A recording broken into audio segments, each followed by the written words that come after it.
السلام علیکم ناظرین، آج ہم اپنے چینل پاک بیسک نالج زون میں ہم حاضر ہیں فزیکل کوانٹیٹیز اینڈ میجرمنٹ۔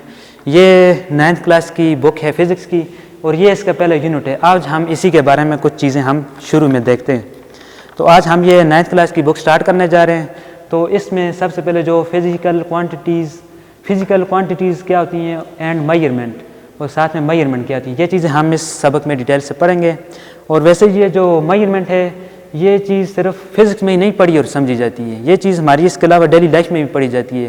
وہ کیسے پڑھی جاتی ہے؟ جیسے ہم کسی درزی کے پاس جاتے ہیں، ٹیلر کے پاس جاتے ہیں، ہم اس سے کہتے ہیں کہ ہمیں کپڑے سلوانے ہیں، تو اس کے لیے ہم جو اپنا پیمائش دیتے ہیں، میجرمنٹ کرتے ہیں، وہ بھی کرتے ہیں۔ تو اس سے یہ ظاہر ہوتا ہے کہ میجرمنٹ صرف فزکس میں نہیں، یہ ہماری ڈیلی لائف میں بھی بہت زیادہ استعمال ہوتی ہے۔ تو ساتھ میں یہ جو انٹروڈکشن آف فزکس ہے، یہ چیز ہم نے اپنی پہلی ویڈیو میں بہت ڈیٹیل سے پڑھی ہے، آپ لوگ اس ویڈیو کو دیکھ سکتے ہیں۔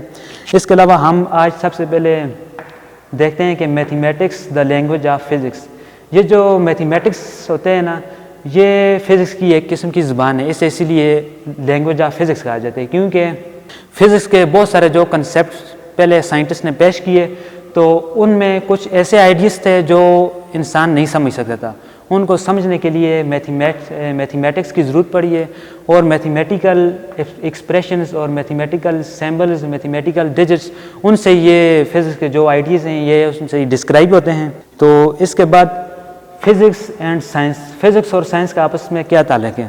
جو سائنس کے باقی جو برانچیں ہیں، جیسے biology, geology, agricultural, environmental science, chemistry, astronomy, engineering, اور کئی جو دیگر شعبے ہیں، میڈیسینز، ان میں جو فزکس ہے نا، اس کا بہت بڑا کردار ہے۔ باقی سائنس کے جتنی برانچز ہیں ان میں فزکس کا بہت زیادہ رول ہے۔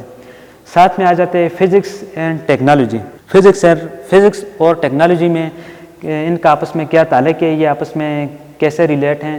تو ٹیکنالوجی جو ہوتی ہے، آپ لوگ اس بات کو اس طرح سمجھیں کہ کوئی بھی جب ٹیکنالوجی بنتی ہے، جیسے بیولوجی میں سی ٹی اسکین کی جو مشین ہے، کوئی بھی ٹیکنالوجی بنتی ہے، اس کے پیچھے جو سارا پروسیجرز ہوتے ہیں نا، تو وہ یہ فزکس کی وجہ سے ہوتے ہیں۔ وہ فزیکل، یہ میتھمیٹکس ایکسپریشن سے، یہ فزکس کی وجہ سے وہ چیزیں دریافت ہوتی ہے۔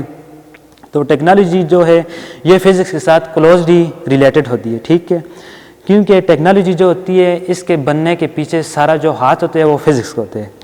تو اس کے ساتھ ہم آج یہ دیکھتے ہیں، ہم اپنے ہی فزکس کے پہلے سبق میں، یہ قرآن اینڈ فزکس ہے، یہ کچھ آیتیں آپ ان کو دیکھ لیں۔ قرآن جیت میں فزکس میں 700 سے زیادہ آیات ایسی ہیں جن میں قدرت کے بارے میں بتایا گیا ہے، اور فزکس کے معنی یہ ہوتے ہیں کہ نیچر آف نالج۔ یہ پہلی آیت ہے، لَلشَّمْسُ يَنبَغِي لَهَا أَن تُدْرِكَ الْقَمَرَ وَاللَّيْلُ سَابِقُ النَّهَارِ وَكُلٌّ فِي فَلَكٍ يَسْبَحُونَ۔ یہ ہمارے جو پاک کتاب ہے قرآن جیت کی پہلی آیت ہے، اس کا ترجمہ یہ ہے، نہ تو سورج کو ہو سکتے ہے کہ چاند کو جا پکڑے، اور نہ رات دن سے پہلے آ سکتی ہے، اور سب اپنے اپنے دائرے میں تیر رہے ہیں۔ بالکل اگر ہم یہ اپنی یونیورس پہ غور کریں، یہ جو رات دن کا آنا جانا، ان کے بدلتے رہنا، یہ موسم کا بدلتے رہنا، اور ساتھ ہی آپ نے دیکھا ہوگا کہ سورج اور چاند کتنے پابند ہیں، یہ ایک بالکل اپنے ٹائم پر نکلتے ہیں اور ٹائم پر یہ غروب بھی ہوتے ہیں۔ اللہ تعالیٰ اس آیت میں فرما رہے ہیں کہ ہم نے چاند کو، یہ سورج کو اتنی اجازت نہیں دی کہ وہ ایک دوسرے کے وقت میں داخل ہو سکیں۔ یہ سورہ یاسین کی آیت نمبر 40 ہے۔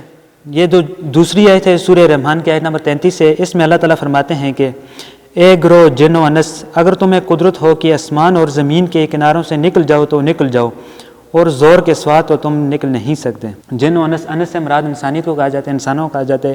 اللہ تعالیٰ انسانوں سے مخاطب ہے کہ اگر آپ لوگوں میں اتنی طاقت ہے، آپ زمین کے بھی کسی کونے سے یا آسمان میں کہیں سے جا کر باہر نکل جائیں، ایسا ہو نہیں سکتا ہے۔ یہ جو ہماری ساری کائنات ہے نا، فزکس میں بھی ہم اسی کے بارے میں پڑھتے ہیں کہ یہ جو زمین ہے، اس کی شکل کیسی ہے، آئی کیسے، یہ ساری چیزیں ہم فزکس میں پڑھتے ہیں۔